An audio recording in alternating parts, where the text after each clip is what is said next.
네, 차기 대선 출마 가능성이 제기되고 있는 반기문 유엔 사무총장이 잠시 후 방한합니다. 제주로 도착하게 되는데요. 이에 따라서 정치권에 관심이 집중되고 있습니다. 김주환 YTN 정치안보 전문기자, 김만음 한국정치아카데미 원장 두 분 모시고 집중 분석해 보겠습니다. 안녕하십니까? 안녕하세요. 네, 안녕하세요.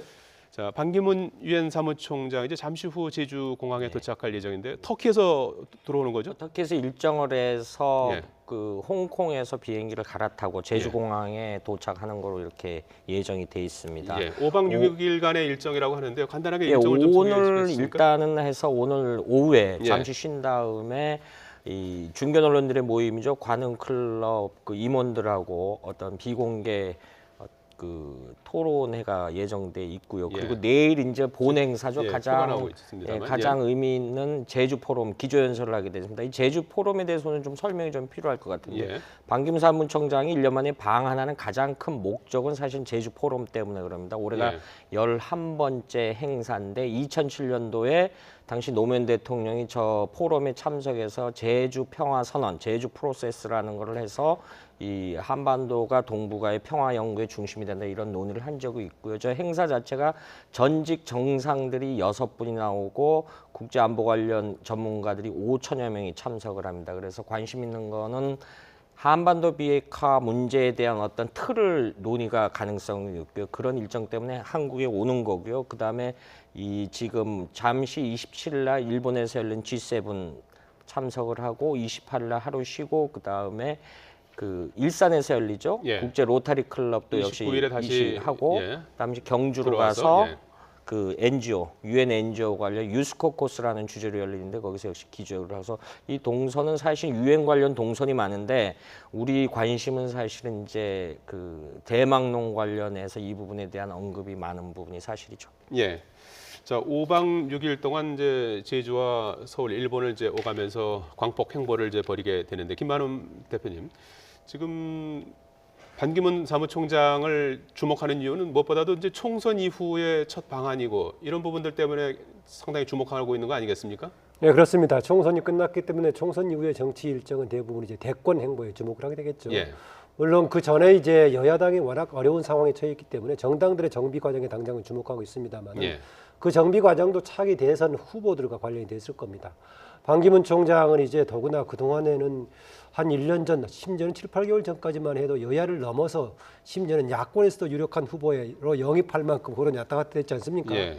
그중에서 가장 강력하게 근래에 와서는 여권 내에서 친박이 이제 반기문 총장 굉장히 영입한다는 이런저런 사인을 보내기도 했었죠. 예. 그런 배경 속에서는 그동안에 새누리당이 정당 지지에서는 총선 전까지 압도적으로 우위에 있었지 않았습니까? 예.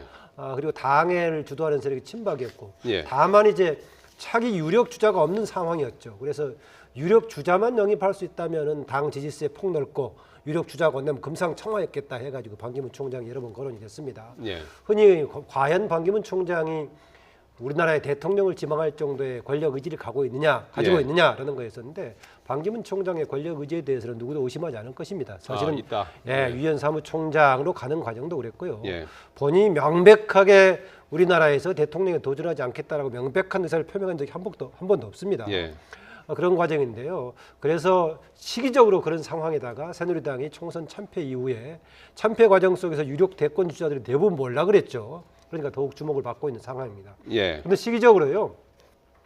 박근혜 대통령 직접적으로는 아마 정치적인 의미를 갖게 되면은 박근혜 대통령과의 만남을 가졌을 때 더 의미를 갖게 되는 거 아니겠습니까?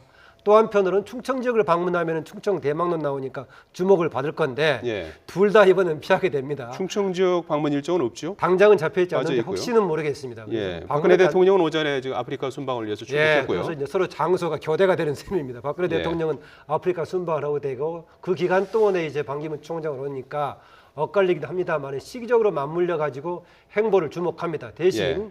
최근에 있어서는 야당들은 그렇게 반기문 총장을 유력한 대권 후보로서 예. 야당이 이렇게 끌어당길 영입할 대상으로는 보고 있지 않은 것 같습니다. 예, 그 얘기는 조금 이따 좀 더 해보기로 하고요.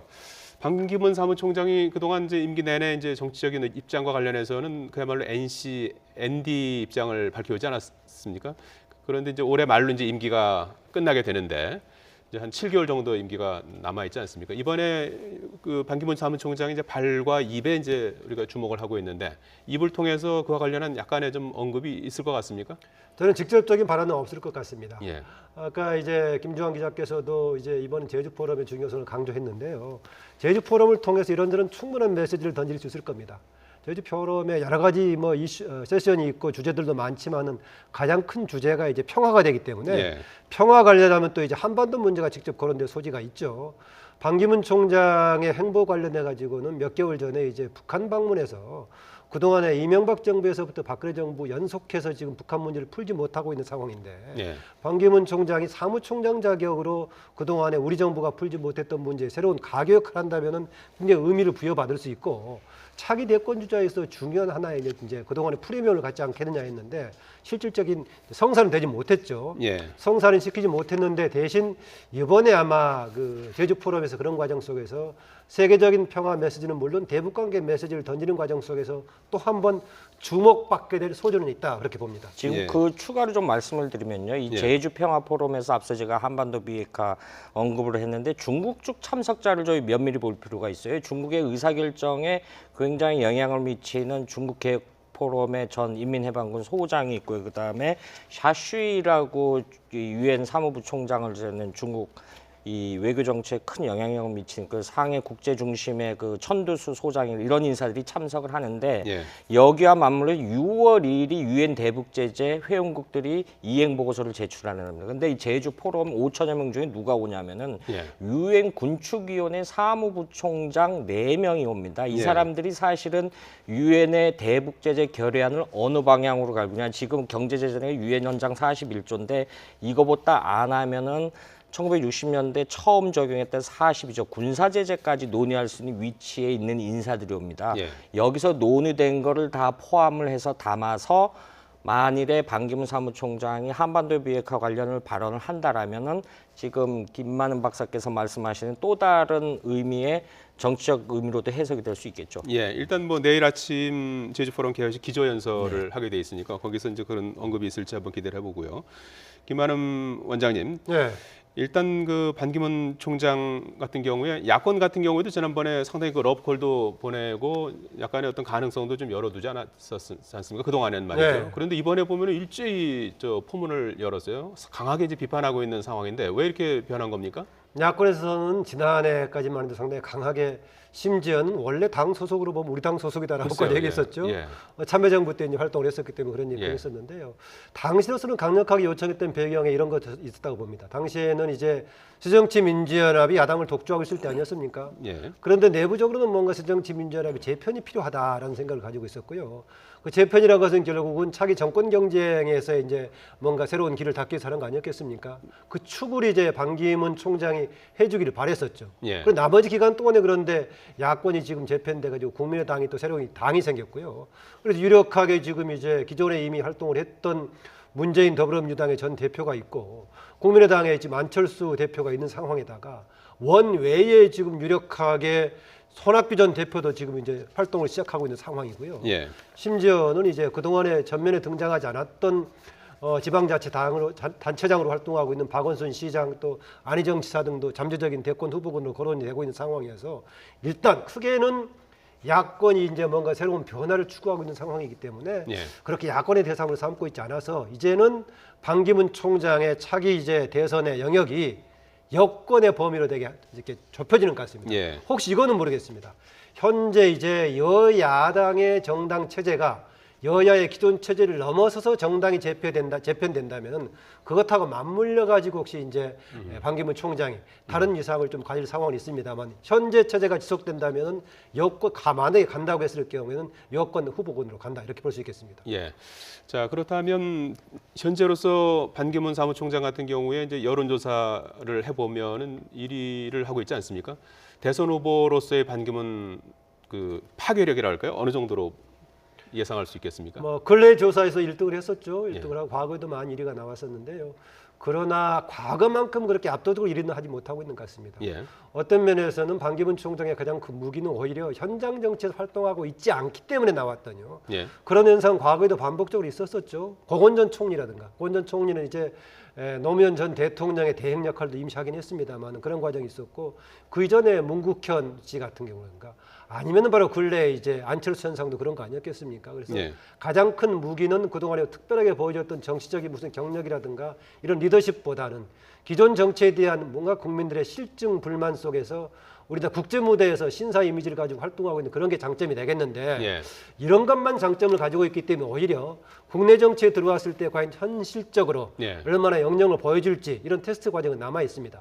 국내 정치 과정에서 경험이 없다고 하더라도 국제 정치 속에서 뭔가 시대적인 상황을 반영하는 강한 메시지를 던지는 역할을 좀 해줬다면은 그런 예. 부분이 있는데 지난 9년 동안 활동하는 과정 속에서는 그렇게 강한 국제적인 시대에 부합하는 메시지는 아직 던지지 못했었는데요. 예. 그런 점에서는 이제 아직까지는 이를 던지고 있지만은 나머지 역량은 이후에 이제 테스트 과정으로 남아 있다 이렇게 볼 수 있겠습니다. 예. 앞서서 반기문 사무총장이 권력 의지가 있다고 이제 아주 그 강하게 말씀을 해주셨는데 일단 연내에는 이제 임기 중이니까 임기 동안에는 어떤 그런 입장을 표명하기가 좀 어려운 그런 상황 아니겠습니까? 그렇습니다. 그 언제쯤 그런 그 입장을 갖다 표명할 수 있을까요? 그 부분은 좀 이따 이제 우리 이제 전문가께서 얘기해 주겠지만은요. 예.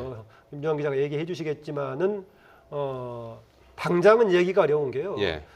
이른바 유엔 46년 1월에 나왔던 유엔 결의안이라는 것이 강한 구속력은 없다고 하더라도 예. 만약에 임기가 끝나지 않은 상태에서 국내 대권 도전 이야기를 해버린다면은 그것이 굉장히 장애의 요인이 될 수가 있겠죠. 그렇겠죠. 예. 끝나고 나서 이제 그때부터 시작한다면은 예. 당장은 아니니까 다른 변수에 여러 가지 해석될 소지가 있지만은 이미 지금 현직을 하고 있는 상태에서 대권 도전 얘기가 나와버리면은 예. 그 연장선상에서 방해가 될 소지가 있기 때문에요.